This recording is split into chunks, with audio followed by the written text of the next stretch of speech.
We are all neighbors, yes. Today, before 4 o'clock this afternoon, first responders were called to the scene of a fire in Alexandria. According to our source, a fire began at a family's home this afternoon. First responders were sent to Carr Street in Alexandria. The source of the fire is being investigated. There were no injuries and the situation was controlled in a matter of minutes.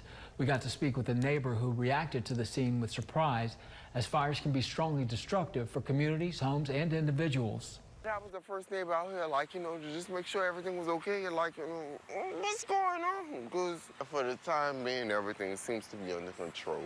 But this was really alarming because I am a neighbor and a citizen of the community. So, like, something happened over here, it's easily could spread. And I stay right on the corner to be like, are we next? Yeah, I was concerned. I really, really was concerned.